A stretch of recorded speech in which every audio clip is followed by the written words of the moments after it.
What's good, y'all? It's your girl, Kristen Ayana, and before we get into this episode, I just gotta say, make sure that y'all subscribe, like, and turn those post notifications on, and stay tuned with Black Talk Radio. Welcome to Black Talk Radio, hosted by Kristen Ayana. Listen as we discuss the latest in Black culture, Black news, and Black entertainment. What's good, y'all? It's your girl, Kristen Ayana, and welcome back to Black Talk Radio, where we discuss the latest in Black culture, news, and entertainment. Now, I'm very excited because I have a special guest. Who I have with me today? What's up, y'all? It's your girl, Didiami, Rap's African Goddess. I'm so happy to be here from the Bronx, New York. I gotta point that out. Yeah. Okay. Big Bronx in the building. You know, I feel like I've been getting a lot of people from the Bronx lately. Of course. You know, we coming back up. We on the rise. It's funny because they say people from the Bronx are very crazy. Are you crazy?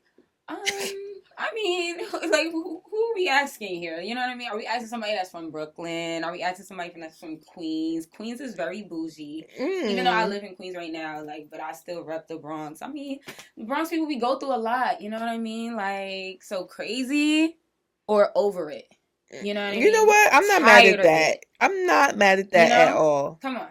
Yeah. I'm not mad at that at all. Now, okay, so you're from the Bronx, but you say you live in Queens now. Yeah. So what has that experience been like? It's very different. I feel like Queens is very, where I'm at in Queens. Very more laid back, very more family oriented. Cute. Not as mixy, not as loud.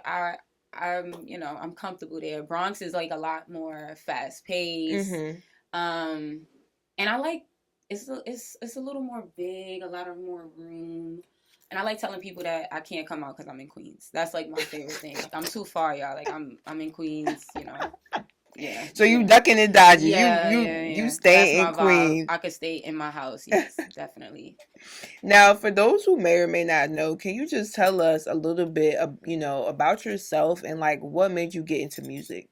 Okay, so I would say music has definitely been in my life forever since I was young. Just being in my aunt's house and my family listening to music, 106 in Park, or, just everything music, playing, blasting music. So it's always been around me. I remember when I was young, I used to do like fake little freestyles with my remote and my uncle, like diss him and stuff like that. I feel like it was kind of inevitable for me to be in music. Like, it's weird. Like, none of my, some family members are in, like, have had music backgrounds, but it hasn't been, like, prominent, like, music artists in my family. But I just feel like just the overall, I don't know, just the overall passion or impact music had in my life is kind of like, nah, you're gonna be something in music. And yeah, like, just listening to Foxy Brown and how she was rapping on tracks with guys, like, that was like, oh wow, like, I want to do that, like, I want to be like that. So yeah, that's kind of, yeah. Now, that's fire. I mean, I love that you had those experiences and you could look within yourself and say, like, this is what's meant for me. Because I feel like a lot of times people try to maybe push away what is meant for them, or they, it takes them a while to like get into the groove of that. Yeah. So what was the moment where you were like, okay, I'm really gonna lock in and take this seriously? Okay, so that's crazy. I was just talking about that today. So definitely, I want to say, like I said, music has always been in my life. So even middle school, I was rapping, doing performances. High school, doing the same thing. But it was always that kind of like hesitation or not having as much confidence. College, same thing, in music. What did you study? Virginia State University, the Virginia State University.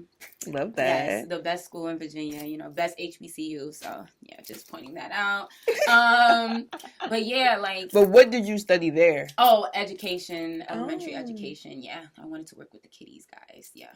Love the kids. Didiami, love the kids. Yeah, so, but, I mean, it was crazy because my last year, we're doing field experience. We in the schools, helping teachers out, being assistants. And then once that time came, I was like, Did you like it? It's like I liked it, but it was like, am I really just gonna go into teaching knowing what I want to do, it was weird. Like I was kind of like disappointed because it's like I did all of this and now I'm about to graduate and it's kind of like, well, do I want to like become a teacher right now? Like, do I want to do the full thing, be around the kids from 8 to 3? Oh, I was like, I don't know. Right. And it was that time as well. Like I was already in a performing arts organization, Panic 2000, PNIC 2G, but I was in an org where everybody was doing anything creative. So we had videographers, photographers, dancers, everything. And once I was about to graduate, I was like, I could have used all of these resources to really back up my music career. And so it was at that time where I was like, oh, I should actually come out with it. Like I suppressed it for so long. People knew I rap, but nothing on the scale I am now. And so I was like, let me just stop hesitating. We got whack rappers out here that's like going far. So it's like, if they can do it, too, like why don't I do it? So yeah, it was definitely during the time I graduated. And you know, after that, it was still kind of like a roller coaster of like, Adisa, get serious about it. I was working. I wasn't paying attention to music as much as I should have. And yeah, I really had to sit myself down and say, like, what do you want? Like, you know what I mean? Right. Like, are you going to go full with this? Or are you going to just sit back and think, like, damn, what if? You know what I mean? So, yeah. I love that. And I also think, you know, as people, like, it takes time sometimes to really lock in and just be like, okay, this is what I'm going to do. And I feel like when we're young, going to college and then within 4 years having to decide that, okay, this is what I want to do. Yeah. That's like a big thing. Yeah, definitely. And it's like, it's almost like it's a lot of time, but then it's not enough because you are looking at everybody who seems like they know what to do. Like everybody's like, yeah, I'm doing this program, I'm getting in this program. And I'm sitting here like, dang, I just did all of this. And I kind of am not sure if I want to do what I've spent my whole time here working. Like I'm telling you, like I love the idea of being a teacher, but until I got to that point, it was kind of like, I don't know. Like I was like, okay, thanks all this money I spent, like that's fine. But I spent. So now I want to talk about your latest single, DTM. Yeah. Can you just tell us the inspiration behind that and how did that song come about? Okay, so actually DTM was never going to be heard of because I literally wrote it in like 2 hours. It was kind of just like, I don't know, I feel as artists sometimes you just need to just be free, like not thinking about anything too hard and like let me just get something out. So it was kind of a different beat for me. Okay. I was like, let me not be super rappy and MC whatever. So I was like, let me just write something real quick. So mind you, this is the first time me and Jay got together because I was recording. And Court, shout out to Court, he was engineering and everything. And so he played the song and both of them was like, nah, this is fire. Like, you need to like do something to this. I'm like, really? Like me, I'm just like, it's all right. You know what I mean? Like, I'm not taking it serious. But when they gave me that, like, I was like, oh, okay. Now I can hear it a little bit. You know what I'm saying? So then I came out, you know, and just said, I'm going to just do it. So the inspiration, honestly, the song really means how it came together. Do too much. Like I don't do too much. I don't gotta do too much. I feel like that's really how I move. Like I don't do too much. Like a lot of things, like just being like trying to come up in this music industry, being upcoming, and I don't do too much as far as like being with the hustle and bustle and talking to people like, yo, let me rap for you real quick. Let me do it. Yeah, I'm not gonna lie, that's my pet peeve. Okay, I'm glad, like, you know, I need to hear this because people always try to tell me, like, no, you gotta go in there, you gotta get in there, and I feel like, and this is from a journalist and just like me being in the industry for as long as I've been in it, like, I'm constantly, you know, receiving things from different artists. And I'm open to listening to artists. Like that is my job. That is what I love to do. But I don't like when it becomes overbearing. And I always think there's a certain way to go about it. Yeah. I'm not gonna lie, I kinda hate like random Instagram DMs. Like, hey, I just dropped this, listen to my song. Why? I don't know you. What is this doing? Yeah. You also like maybe the 50th person this week to send this to me. Exactly. Yeah. So I feel like, of course, as an artist, you want to put yourself out there, but it's definitely a way to go about it. Yeah. And I think that's important because you don't want to come off like pushy, like and using people and just like, hey, I don't really care about you, but I know you can help me with something, so and people this. feel that energy. Yeah, people exactly. definitely feel that. Yeah. I feel like some of my best connections I've made have been just because like it was organic, or like sometimes you'll be surprised how someone will help you in the long run. Yeah. Like I always like to tell this story. Shout out to Takia. She's a publicist. And like when she like earlier on in her career, like I interviewed a couple of her clients for the label that she was at the time. Okay. And you know, she has moved on and she's working with bigger artists now, and she's gave me like some of my most memorable interviews. Wow. Like my Sexy Red interview, she orchestrated that. Wow, yeah. But it wasn't to say like, oh, I just, you know, I was like using her or anything like that. But she remembered the time where like I genuinely supported an artist that wasn't as popular as Sexy Red. So it's kind of like you never know like who could help you in the long run. But to your point, it's just important to be genuine. And honestly, not to even say, because everybody is using other people in some aspect, right? Like it's hard to just be like, yeah, I genuinely care about you as a person. Like you just met me 2 minutes ago. Like we all know BFFR. like, you know, we all know why we're here, and there's nothing wrong with that. But just to have a little bit of decency of like, you know, I still understand you have like you're doing things, and maybe I want to keep this connection going. I feel like there's nothing wrong with that. But just to be like all in the face, like that's so hard for me. And I know being in the music industry is like you kind of have to, you know, put yourself out there, but in the same way I have like a strong feeling whereas like I don't have to do too much in order to have things happen for me, you know, or to me. Like I don't have to like punch you in the face with it. It's like, no, you're gonna see it when you need to see it, you know. So how do you feel like that relates to social media? Ooh, see, now social media, it's a little different. I love social media. I know a lot of people don't. Finally, an artist that like it. Because baby, you're going to have to like First of all, no shade. I feel like some people be lying. Some people be capping. So like, yeah, I don't care about the fame. I hate social media. I just want them. You know good and well you want to be popular. You know, you want people to like your post. You know, like everybody, come on now. Like we in the age of social media. Everybody likes social media. Please. It might be certain things of like, dang, I feel like the only time you don't like social media is when you're posting stuff and people not paying attention to it. Like that's the only time where I'm like, you know what, F y'all. Like y'all don't even know greatness when y'all see it. Like we all have those moments. But it's like, I feel like social media, you can really curate what you want people to see. Like, and you could take your time with it. Like me, I like having my creative videos. Like, this is what I want you to see when you come to my page. Yes, it gets a little bit challenging when you're trying to figure out, like, how do you want people to receive you? Like, you know, like I said, like, I do a lot of rap, like freestyle rap or whatever.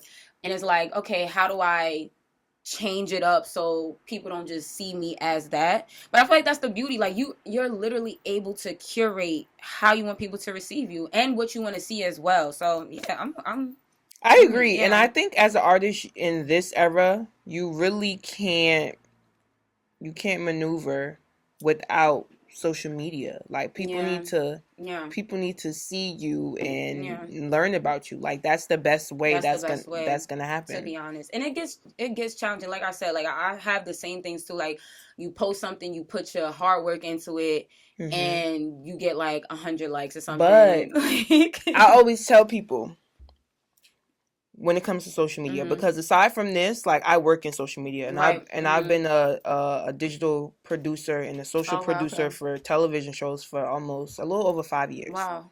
So with that, and in regards to social media, I always say for any creative, the moment you feel like, damn, I only got 50 likes on this post and you want to quit, don't, because guess what? You just lost out on reaching your million. Because I promise you, it's like the next time you post, that could have been your million. But you never know now because you just stopped. Yeah. So I think that's something I always keep with me. And it's also something I'm learning is that post the content, even if it's old.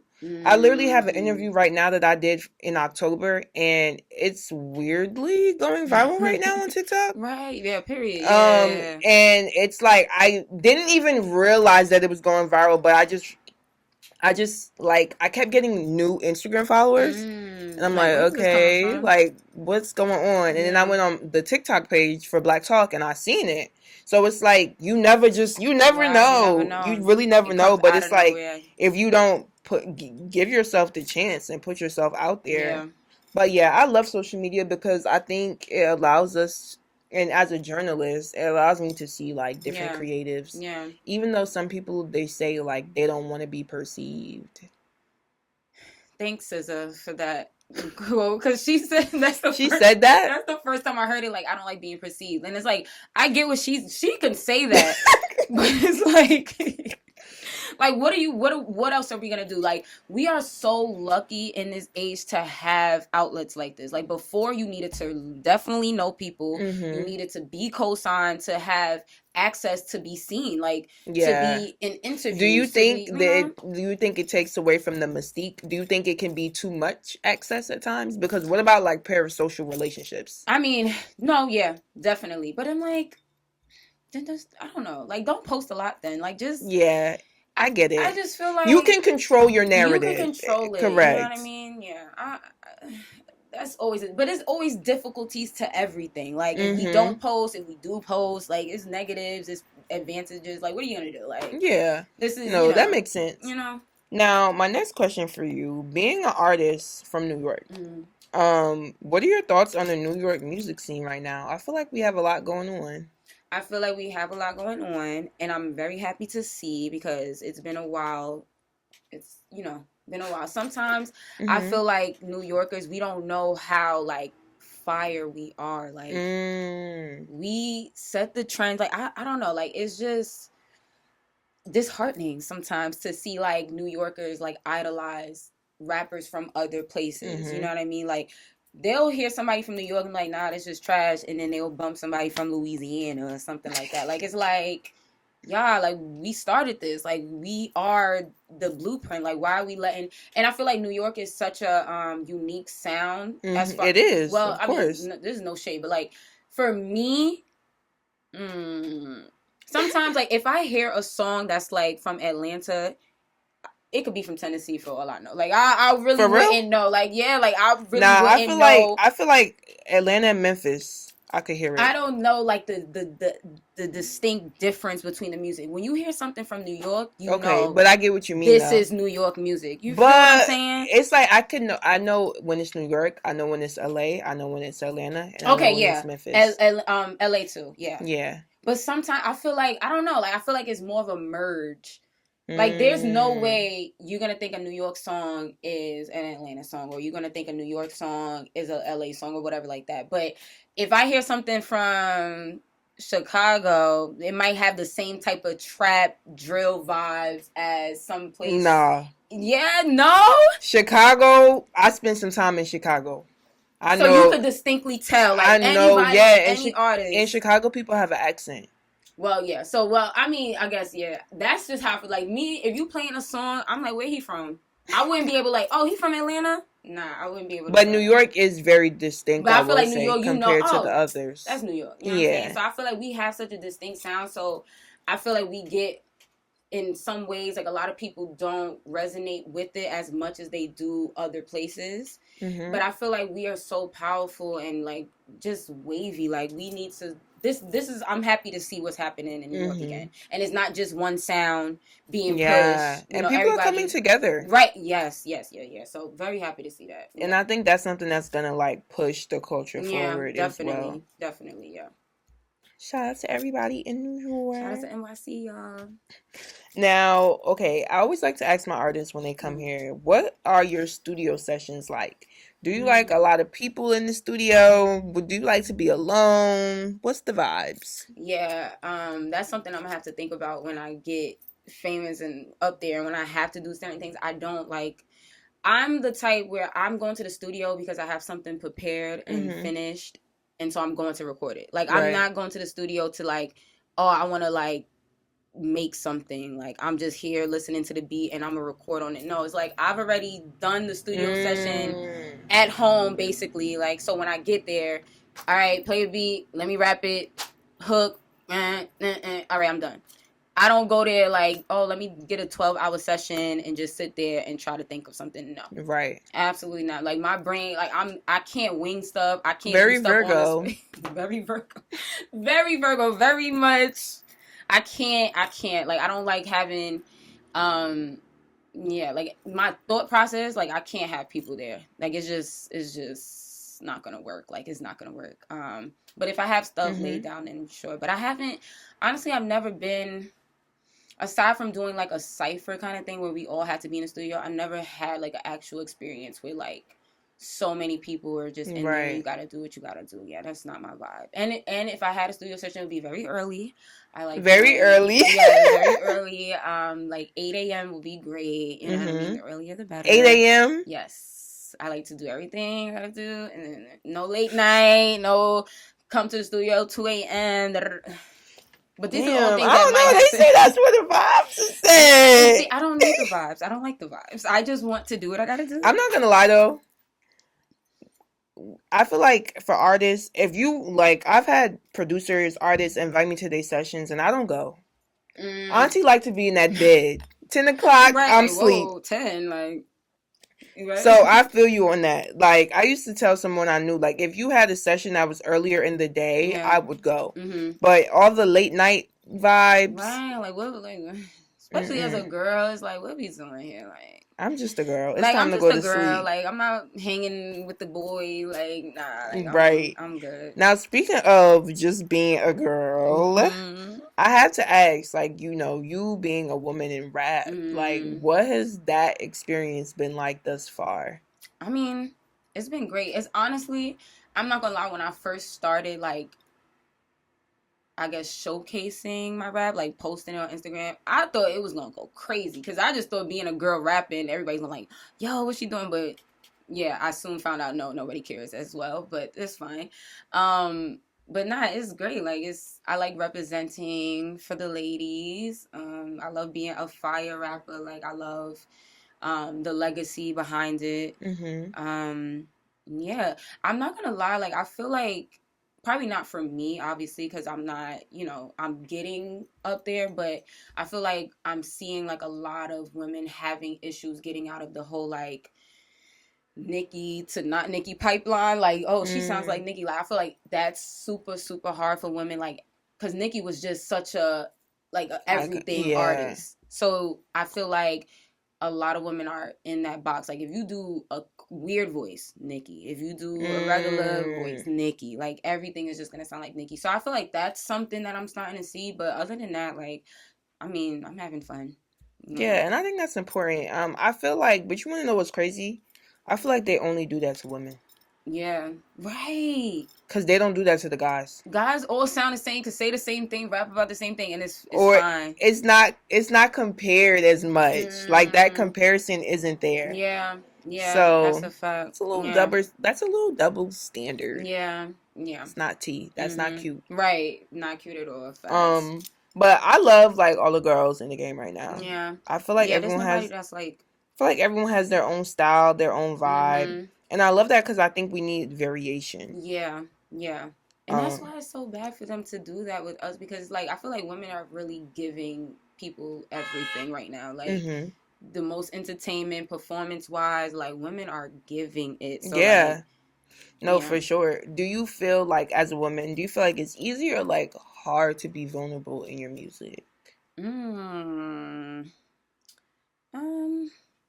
I feel like it's easy. It's weird because in a weird way, I'm working more on being vulnerable in my music. Like, you would think like, oh, you write words and you make people feel your words. Like, but I feel like it's not a direct connection to me. Like, some people, like a lot of people rap, they were like, yeah, you know, I let it down on paper. If I'm mad, I let it down on paper. Like, for me, if I'm mad, I can't do nothing. Like, I gotta be mad, sit with it, and then when I'm in a good mood or like a feel good mood to rap, then I rap. You know what I mean? So what's your happy place?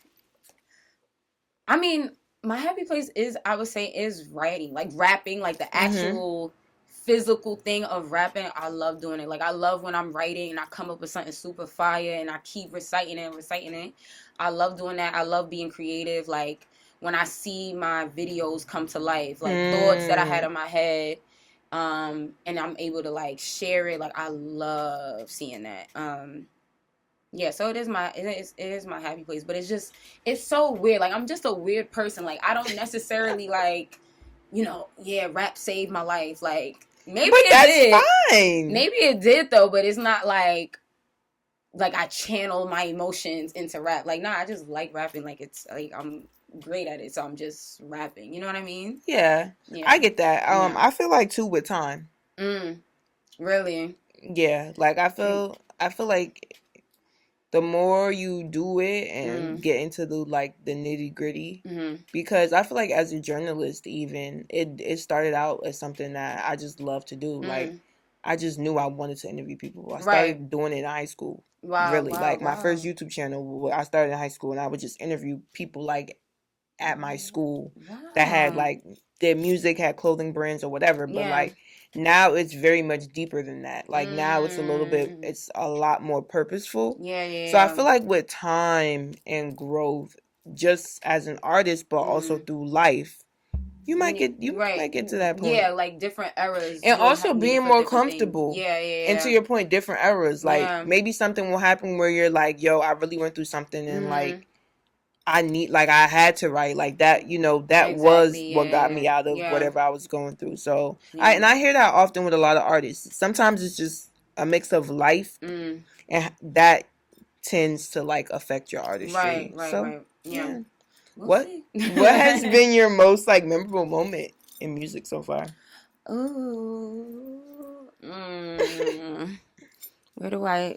Okay, this is not even my music related. What? No, it is. I got to meet Joey Badass. Oh, he's a sweetheart. I met him twice. The first time, dropped the ball completely. Like, I saw him, I act like a fool. I didn't say a word. And it was so awkward and embarrassing because all I could picture in my head is, like, he was literally standing there talking, and I'm just sitting there like, girl, you gonna say anything? Like, how much he means to you? Like, Joey Badass is, like, top 5, like, yeah, like one of my biggest like inspirations. And so, but I actually got to see him again, and I actually got to talk to him and tell him because I was like, I gotta redeem myself, and he actually follows me now. So what's up? Okay, love that. Shout out to Joey. But yeah. So that was like a big highlight. Let me see. What was another one? Probably, honestly, my breakfast bars freestyle, like going really crazy on TikTok, really crazy on Instagram. That was like a big moment for me because just seeing your work, like actually be like considered, like people want to see it. People, people was doing like what do you call those things? Like reaction type videos to it. So that was like a really, really big moment for me as well. Yeah. I'm probably forgetting something, but yeah. So my final question for you, if you could leave your supporters, people that listen to your music with one thing to remember about you, what would it be and why?